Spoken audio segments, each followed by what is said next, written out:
स्वागत है आपका एआर न्यूज इंडिया पर। मैं हूं आपके साथ आकिल रजा। कांग्रेस पार्टी में आपसी घमासान शीर्ष नेतृत्व को लेकर और संगठन को लेकर मचा हुआ है। इस घमासान की शुरुआत होती है एक चिट्ठी से, जो कि कांग्रेस के बड़े 23 नेताओं ने एक चिट्ठी लिखी और कई बदलाव करने की बात कही। इस चिट्ठी की टाइमिंग को लेकर राहुल गांधी ने सवाल उठाए। खबरों के मुताबिक राहुल गांधी ने इस चिट्ठी को बीजेपी की सांठगांठ बता डाला, जिसके बाद कांग्रेस के वरिष्ठ नेता गुलाम नबी आजाद ने जवाब दिया और यहां तक कह डाला कि वो पार्टी से इस्तीफा देने के लिए भी तैयार हैं। इसके बाद पार्टी के वरिष्ठ नेता कपिल सिब्बल ने भी राहुल गांधी को जवाब दिया और गुलाम नबी आजाद ने जिस तरह से इस्तीफे की बात कही, उसमें एआईएम के चीफ असदुद्दीन ओवैसी की भी एंट्री हो जाती है। असदुद्दीन ओवैसी भी कूद पड़ते हैं और इस घमासान के बीच एक ट्वीट कर देते हैं, जिसको लेकर बवाल और बढ़ जाता है। असदुद्दीन ओवैसी क्या ट्वीट करते हैं और उस चिट्ठी में क्या कुछ है, राहुल गांधी ने किस तरह का जवाब दिया, किस तरह की आपत्तियां जताई, गुलाम नबी आजाद का क्या कहना है और कपिल सिब्बल का क्या कहना है, इस पूरे मामले को हम विस्तार से एक एक पॉइंट में आपके सामने रखने वाले हैं।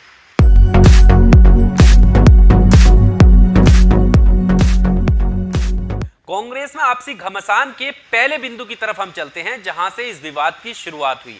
दरअसल कांग्रेस के वरिष्ठ नेता गुलाम नबी आजाद, कपिल सिब्बल समेत 23 लोगों ने एक चिट्ठी लिखी कांग्रेस अध्यक्ष सोनिया गांधी को। उस चिट्ठी में कांग्रेस नेतृत्व समेत संगठन के काम, जमीनी स्तर पर कामों को लेकर कई सुधारों की बात कही गई। इस चिट्ठी के टाइमिंग पर राहुल गांधी ने सवाल खड़े किए। राहुल गांधी का मानना था कि उनकी मां यानी अध्यक्ष सोनिया गांधी की तबीयत खराब है और ऐसे में जब पार्टी बाकी की मुश्किलों में खड़ी है, जूझ रही है, कई राज्यों में सरकार बनाने को लेकर कशमकश में है, उन सारी चीजों के बावजूद इस टाइमिंग पर चिट्ठी पहुंचना राहुल गांधी को शोभा नहीं दिया और राहुल गांधी ने सवाल खड़े कर दिए। खबरों की माने तो राहुल गांधी ने यहां तक कहा कि यह चिट्ठी जो है वो बीजेपी की सांठगांठ के तहत भेजी गई है।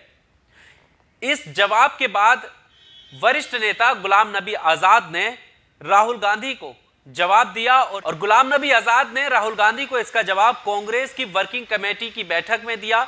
उन्होंने कहा कि जिस तरह से राहुल गांधी ने आरोप लगाए हैं, अगर वो साबित हो जाते हैं, उनका कोई भी काम, कोई भी बयान, कोई भी कार्य अगर बीजेपी के हित में दिखाई देता है, तो वो खुशी खुशी पार्टी से इस्तीफा देने के लिए तैयार हैं। इतना ही नहीं, इसके बाद कपिल सिब्बल ने भी एक डायरेक्ट ट्वीट किया और ट्वीट में उन्होंने अपने कामों को गिनवाया। कपिल सिब्बल ने कहा कि मैंने राजस्थान हाईकोर्ट में कांग्रेस पार्टी का बचाव किया, मणिपुर में बीजेपी से पार्टी का बचाव किया, पिछले 30 सालों में कभी भी किसी मुद्दे पर बीजेपी के पक्ष में बयान नहीं दिया, फिर भी हम बीजेपी से मिले हुए हैं।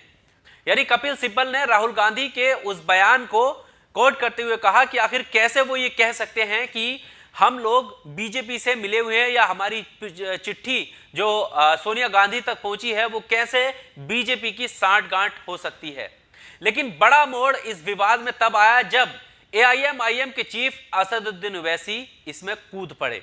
कांग्रेस के आपसी घमासान में असदुद्दीन ओवैसी की एंट्री उस वक्त होती है जब गुलाम नबी आजाद ये कहते हैं कि वो पार्टी से इस्तीफा दे देंगे। सबसे पहले अब मैं आपको असदुद्दीन ओवैसी का वो ट्वीट बता देता हूं कि उन्होंने किस तरह से गुलाम नबी आजाद को डायरेक्ट टारगेट करते हुए ट्वीट किया है। हैदराबाद से सांसद असदुद्दीन ओवैसी ने ट्वीट पर लिखा कि आदर्श न्याय, गुलाम नबी आजाद साहब, मुझ पर यही आरोप लगते थे, अब आप पर भी यही आरोप लगा है। 45 साल की गुलामी सिर्फ इसलिए है, अब यह साबित हो गया है कि जनेऊधारी लीडरशिप का विरोध करने वाला बी टीम ही कहलाया जाएगा। मुझे उम्मीद है कि मुस्लिम समुदाय के लोग समझेंगे कि कांग्रेस के साथ रहने से क्या होता है। तो ट्वीट आपने देखा कि गुलाम नबी आजाद को सीधे सीधे टारगेट करते हुए असदुद्दीन ओवैसी ये बताने की कोशिश कर रहे हैं कि कैसे तुमने उस पार्टी को 45 साल दिए और 45 साल बाद भी उनको किस नजर से देखा जा रहा है। क्योंकि आपने देखा होगा पहले भी उन्होंने गिनवाया कि असदुद्दीन ओवैसी को गुलाम नबी आजाद बीजेपी की बी टीम कहते थे। अब इस ट्वीट में असदुद्दीन ओवैसी ये गिना रहे हैं कि जिस तरह से आप उनको बीजेपी की बी टीम कहते थे, अब आप ही की पार्टी, जिस पार्टी में आपने 45 साल तक रहे, काम किया, उसको बढ़ाया, उसके बावजूद भी आप ही की पार्टी आपको बीजेपी की बी टीम कह रही है। ये साफ साफ असदुद्दीन ओवैसी ने गुलाम नबी आजाद के बारे में बोला है, और गुलाम नबी आजाद के बारे में बोलते हुए उसके आगे उन्होंने लिखा है कि अब समझ में आ गया होगा कि जनेऊधारी लीडरशिप का विरोध करने वाला बी टीम ही कहलाया जाएगा। इसके अलावा उन्होंने आगे कहा कि अब मुस्लिम समुदाय भी ये समझ गया होगा कि इन पार्टियों में रहने से क्या हासिल हो सकता है, क्या मिल सकता है। यानी सीधा सीधा गुलाम नबी आजाद को उनका पुराने बयान उन्होंने याद दिलाया कि किस तरह से वो बीजेपी की बी टीम असदुद्दीन ओवैसी को कहते थे, और अब उनको ही उनकी पार्टी बीजेपी की बी टीम कहती हुई नजर आ रही है। इसके बाद कपिल सिब्बल का एक और ट्वीट आता है जिसमें वो लिखते हैं कि उनकी राहुल गांधी से बात हुई है और राहुल गांधी उन सारे शब्दों को कहने से इनकार करते हैं। यानी वो कहते हैं कि उन्होंने ऐसी कोई भी बात नहीं कही, उन्होंने बीजेपी के साठगांठ की बात नहीं कही है, इसलिए वो अपना ट्वीट जो उन्होंने किया था वो विड्रॉ लेते हैं, वापस कर लेते हैं। यानी वो अब आरोप नहीं लगा रहे हैं। इस पूरे मामले को अगर समझा जाए तो सीधा सीधा ये है कि कांग्रेस के बड़े जो नेता थे वो चाहते थे कि शीर्ष नेतृत्व में कुछ बदलाव हो, संगठन में कुछ बदलाव हो। राहुल गांधी ने उसकी टाइमिंग पर सवाल उठाया, और राहुल गांधी को खबर के मुताबिक ये बताया गया कि उन्होंने बीजेपी की साठगांठ बताया। गुलाम नबी आजाद ने इस बात को बहुत सीरियसली लिया और इस सारी चीजों को कहा कि अगर साबित होता है कि वो इस्तीफा दे देंगे। और यहां पर असदुद्दीन ओवैसी की जो एंट्री होती है वो साफ ही कहते हैं कि जनेऊधारी लीडरशिप का विरोध करना ही बीजेपी की बी टीम कहलाया जाता है।